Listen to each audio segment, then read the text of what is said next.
Hi hello friends, welcome back to my channel. Friends, ನೀವು ನೋಡ್ತಾ ಇದ್ರ all in one tips channel. Friends, ಇವತ್ತಿನ ವಿಡಿಯೋದಲ್ಲಿ ಕೆಲವೊಂದು ಯೂಸ್ಫುಲ್ ಟಿಪ್ಸ್ಗಳನ್ನು ತಿಳಿಸ್ತಾ ಇದ್ದೀನಿ. ಈ ಎಲ್ಲ ಟಿಪ್ಸ್ಗಳು ಗೊತ್ತಿಲ್ಲದೆ ನೀವು ತುಂಬ ಟೈಮ್ ಹಾಗೂ ಹಣನ ವೇಸ್ಟ್ ಮಾಡಿರ್ತೀರಾ. ಸೊ ಫ್ರೆಂಡ್ಸ್, ಬನ್ನಿ ಹಾಗಾದರೆ ಜಿರಳೆಗೆ ಒಂದು ಟಿಪ್ಸನ್ನು ತಿಳಿಸಿ ಅಂತಲೂ ಕೂಡ ಕೇಳಿದ್ರಿ. ಸೊ ಹಾಗಾಗಿ ನಾನು ಇವತ್ತಿನ ವಿಡಿಯೋದಲ್ಲಿ ಕಂಪ್ಲೀಟ್ ಆಗಿ ತಿಳಿಸ್ತಾ ಇದ್ದೀನಿ. ವಿಡಿಯೋನ ಎಲ್ಲಿ ಸ್ಕಿಪ್ ಮಾಡದೆ ನೋಡಿ. ಈ ಎಲ್ಲ ಟಿಪ್ಸ್ಗಳು ನಿಮಗೆ ಖಂಡಿತ ಯೂಸ್ಫುಲ್ ಆಗುತ್ತೆ, ಓಕೆನಾ? ಸೊ ಫ್ರೆಂಡ್ಸ್, ಬನ್ನಿ ಇವಾಗ ಮೊದಲೇ ಟಿಪ್ ಯಾವುದಂತೇಳಿ ನೋಡ್ಕೊಂಡು ಬರೋಣ.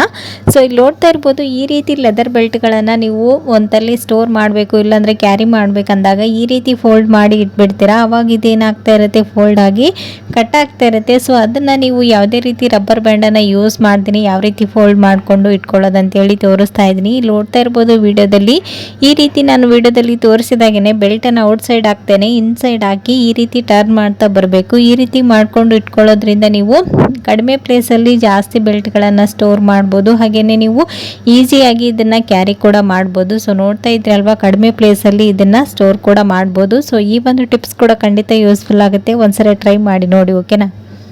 ನಾವು ಡೈಲಿ ರೈಸನ್ನು ಮಾಡಬೇಕಂದ್ರೆ ಈ ರೀತಿ ಅಕ್ಕಿನ ನಾವು ಒಂದು ಬಾಕ್ಸಲ್ಲಿ ಹಾಕಿ ಇಟ್ಕೊಂಡ್ಬಿಡ್ತೀವಿ. ಇವಾಗ ಒಂದು ಸ್ವಲ್ಪ ಕೂಲ್ ವೆದರ್ ಇದೆ, ಮಳೆ ಕೂಡ ಬೀಳ್ತಾ ಇದೆ. ಸೊ ಈ ರೀತಿ ಇರೋದ್ರಿಂದ ಇದರಲ್ಲಿ ನುಸಿಗಳು ಸೇರ್ಕೊಳ್ಳೋದು ಕಾಮನ್. ಸೊ ಈ ರೀತಿ ನುಸಿಗಳು ಅಕ್ಕಿಯಲ್ಲಿ ಸೇರ್ಕೊಳ್ಬಾರ್ದು ಅಂತಂದರೆ ಇದರಲ್ಲಿ ನಾವು ಒಂದೆರಡು ಬ್ಯಾಡಗಿ ಮೆಣಸಿನ್ಕಾಯಿನ ಹಾಕಿ ಸ್ಟೋರ್ ಮಾಡ್ಬೋದು. ನೀವು ಚೀಲದಲ್ಲಿ ಹಾಕಿ ಇಡ್ತೀನ ಅಂತಂದರೆ ಬ್ಯಾಡಗಿ ಮೆಣಸಿನ್ಕಾಯಿ ಹಾಗೆಯೇ ಬೇವಿನ ಎಲೆಗಳನ್ನು ನೆರಳಲ್ಲಿ ಒಣಗಿಸಿ ಸೇರಿಸಿ ನೀವು ಅದನ್ನು ಪ್ಯಾಕ್ ಮಾಡಿ ಇಟ್ಟರೆ ಎಷ್ಟು ದಿನ ಆದ್ರೂ ಒಂದು ನುಸಿ ಕೂಡ ಆಗೋದಿಲ್ಲ. ಹಾಗೆ ನೀವು ಬಾಕ್ಸಲ್ಲಿ ಹಾಕಿ ಇಟ್ಕೊಳ್ತೀರಾ ಅಂದರೆ ಅದರಲ್ಲಿ ನೀವು ಜಸ್ಟ್ ಒಂದು ಈರುಳ್ಳಿನ ಹಾಕಿಟ್ರೂ ಕೂಡ ಅಕ್ಕಿಯಲ್ಲಿ ಯಾವುದೇ ರೀತಿ ನುಸಿ ಸೇರ್ಕೊಳ್ಳೋದಿಲ್ಲ.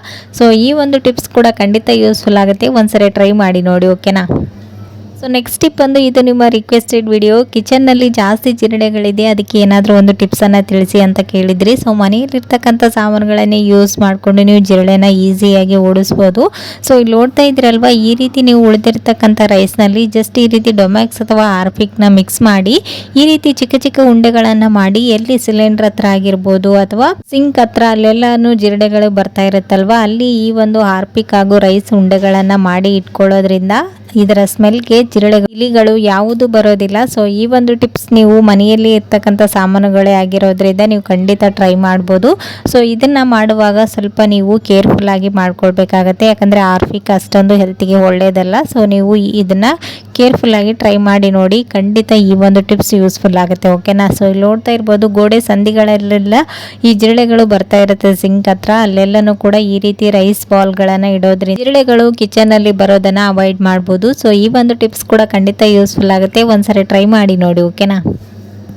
ಸೊ ನೆಕ್ಸ್ಟ್ ಟಿಪ್ ಬಂದು ಇಲ್ಲಿ ನೋಡ್ತಾ ಇರ್ಬೋದು, ಈ ರೀತಿ ಸ್ಟೀಲ್ ವಾಟರ್ ಬಾಟಲ್ಗಳನ್ನು ನಾವು ಡೈಲಿ ನೀರನ್ನು ಫಿಲ್ ಮಾಡಿ ಫ್ರಿಜ್ಜಲ್ಲಿ ಸ್ಟೋರ್ ಮಾಡೋದ್ರಿಂದ ಇದರಲ್ಲಿ ಒಂಥರ ಪಾಚಿ ಕಟ್ಟೋದಾಗಿರ್ಬೋದು, ಬ್ಯಾಡ್ ಸ್ಮೆಲ್ ಬರೋದು ಈ ರೀತಿ ಆಗ್ತಾ ಇರುತ್ತೆ. ಸೊ ಇದನ್ನು ಯಾವ ರೀತಿ ಕ್ಲೀನ್ ಮಾಡ್ಕೊಳ್ಳೋದಂತೇಳಿ ತೋರಿಸ್ತಾ ಇದ್ದೀನಿ. ಈ ಬಾಟಲಲ್ಲಿ ಮೊದಲೇದಾಗಿ 1 ಟೇಬಲ್ ಸ್ಪೂನ್ ಅಷ್ಟು ಹಳ್ಳು ಉಪ್ಪನ್ನು ಸೇರಿಸ್ತಾ ಇದ್ದೀನಿ. ನಂತರ ಇದಕ್ಕೆ 1 ಟೇಬಲ್ ಸ್ಪೂನ್ ಅಷ್ಟು ಡಿಟರ್ಜೆಂಟ್ ಪೌಡರ್ ಹಾಗೆಯೇ ಒಂದು ಅರ್ಧ ಟೇಬಲ್ ಸ್ಪೂನ್ ಅಷ್ಟು ಅಡುಗೆ ಸೋಡಾನ ಹಾಕಿದ್ದೀನಿ. ನಂತರ ಇದಕ್ಕೆ ಒಂದು ಸ್ವಲ್ಪ ನೀರನ್ನು ಹಾಕಿ ಇದನ್ನು ಈ ರೀತಿಯಾಗಿ ಶೇಕ್ ಮಾಡಿಕೊಂಡು ತಗೊಳ್ಬೇಕು. ನೀಟಾಗಿ ಈ ರೀತಿ ಶೇಕ್ ಮಾಡ್ಕೊಂಡ ನಂತರ ಇದನ್ನು ನೊರೆನ ನೋಡ್ಬೋದು ನೀವು ಎಷ್ಟು ನೀಟಾಗಿ ಇದರಲ್ಲಿರ್ತಕ್ಕಂಥ ಪಾಚಿ ಅಂಶ ಎಲ್ಲನೂ ಬಿಟ್ಕೊಂಡಿದೆ ಅಂತೇಳಿ. ಸೊ ಇದನ್ನು ಇವಾಗ ಒಂದ್ಸರಿ ಚೆನ್ನಾಗಿರೋ ನೀರಲ್ಲಿ ಕ್ಲೀನ್ ಮಾಡಿದರೆ ಸಾಕು, ಬಾಟಲ್ ನೀಟಾಗಿ ಕ್ಲೀನ್ ಆಗುತ್ತೆ. ಇದರಲ್ಲಿ ಹಳ್ಳುಪ್ಪನ್ನು ಯೂಸ್ ಮಾಡಿರೋದ್ರಿಂದ ಇದರಲ್ಲಿ ಏನಾದರೂ ಪಾಚಿ ಕಟ್ಟಿರೋ ಅಂಶ ಇದ್ರೂ ಕೂಡ ನೀಟಾಗಿ ರಿಮೂವ್ ಆಗುತ್ತೆ. ಸೊ ಈ ರೀತಿ ಒಂದ್ಸರಿ ಟ್ರೈ ಮಾಡ್ಬೋದು. ಈ ರೀತಿ ಕ್ಲೀನ್ ಮಾಡಿದ ನಂತರನೂ ಒಂಥರ ಪಾಚಿ ಸ್ಮೆಲ್ ಬರ್ತಾ ಇರುತ್ತೆ ಬಾಟಲಿಂದ. ಸೊ ಆವಾಗ ನೀವು ಇದರಲ್ಲಿ ಒಂದೆರಡು ಏಲಕ್ಕಿ ಅಥವಾ ಲವಂಗ ಇಲ್ಲ ಒಂದೆರಡು ಜೀರಿಗೆನ ಹಾಕಿ ಇಡೋದ್ರಿಂದನೂ ಕೂಡ ಈ ಒಂದು ಬ್ಯಾಡ್ ಸ್ಮೆಲ್ಲನ್ನು ಅವಾಯ್ಡ್ ಮಾಡ್ಬೋದು. ಸೊ ನಿಮ್ಗೆ ಯಾವ ಫ್ಲೇವರ್ ಇಷ್ಟ ಆಗುತ್ತೆ ಅದನ್ನು ನೀವು ಹಾಕಿ 10 ಮಿನಿಟ್ಸ್ ಬಿಟ್ಟು ನಂತರ ರಿಮೂವ್ ಮಾಡಿಕೊಂಡು ವಾಶ್ ಮಾಡಿಕೊಂಡ್ರೆ ಬಾಟಲಲ್ಲಿ ಸ್ಮೆಲ್ ಬರೋದಿಲ್ಲ. ಸೊ ಈ ಒಂದು ಟಿಪ್ಸ್ ಕೂಡ ಖಂಡಿತ ಯೂಸ್ಫುಲ್ ಆಗುತ್ತೆ. ಒಂದ್ಸರಿ ಟ್ರೈ ಮಾಡಿ ನೋಡಿ, ಓಕೆನಾ? ಈ ರೀತಿಯ ಹಸಿ ತೆಂಗಿನಕಾಯಿನ ನಾವು ಫ್ರಿಜ್ ಇಲ್ದೇ ಔಟ್ಸೈಡ್ ಹೇಗೆ ಸ್ಟೋರ್ ಮಾಡೋದಂತೇಳಿ ತೋರಿಸ್ತಾ ಇದ್ದೀನಿ. ನೋಡ್ತಾ ಇರ್ಬೋದು, ನಾನು ಇವಾಗ ಈ ಒಂದು ಕೊಬ್ಬರಿನ ತೆಂಗಿನಕಾಯಿ ಸಮೇತನೇ ಡ್ರೈ ಮಾಡ್ಕೊಂಡಿರೋದ್ರಿಂದ ಈ ರೀತಿ ಆಗಿದೆ. ಇದು ಪೂರ್ತಿ ಡ್ರೈ ಏನೂ ಆಗಿಲ್ಲ, ಪೂರ್ತಿ ಹಸಿನೂ ಇಲ್ಲ.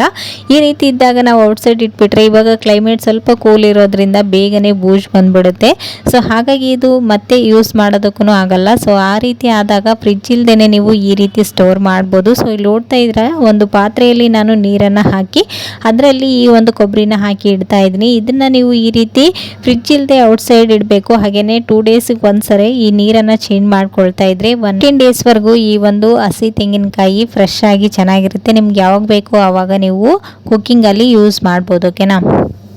ಫ್ರೆಂಡ್ಸ್, ನೋಡಿದ್ರಲ್ವ ಇವತ್ತಿನ ಈ ಎಲ್ಲ ಟಿಪ್ಸ್ಗಳು ನಿಮಗೂ ಕೂಡ ಖಂಡಿತ ಯೂಸ್ಫುಲ್ ಆಯ್ತು ಅಂತ ಅಂದ್ಕೊಂಡಿದ್ದೀನಿ. ಇದರಲ್ಲಿ ನಿಮ್ಗೆ ಯಾವ ಟಿಪ್ಸ್ ಇಷ್ಟ ಆಯ್ತು ಅಂತಲೂ ಕೂಡ ಕಮೆಂಟಲ್ಲಿ ತಿಳಿಸಿ. ಸೊ ನಿಮಗೆ ಯಾವ ರೀತಿ ಟಿಪ್ಸ್ ಬೇಕಂತಲೂ ಕಮೆಂಟಲ್ಲಿ ತಿಳಿಸೋದನ್ನು ಮಾತ್ರ ಮರಿಬೇಡಿ. ಓಕೆನಾ. ಸೊ ಇವತ್ತಿನ ವಿಡಿಯೋನ ಇಲ್ಲಿಗೆ ಎಂಡ್ ಮಾಡ್ತೀನಿ. ಮತ್ತು ನಾಳೆ ಹೊಸ ಟಿಪ್ಸ್ಗಳೊಂದಿಗೆ ಮತ್ತೆ ನಿಮ್ಮನ್ನ ಮೀಟ್ ಮಾಡ್ತೀನಿ ಫ್ರೆಂಡ್ಸ್. ಅಲ್ಲಿವರೆಗೂ ಟೇಕ್ ಕೇರ್, ಬಾಯ್.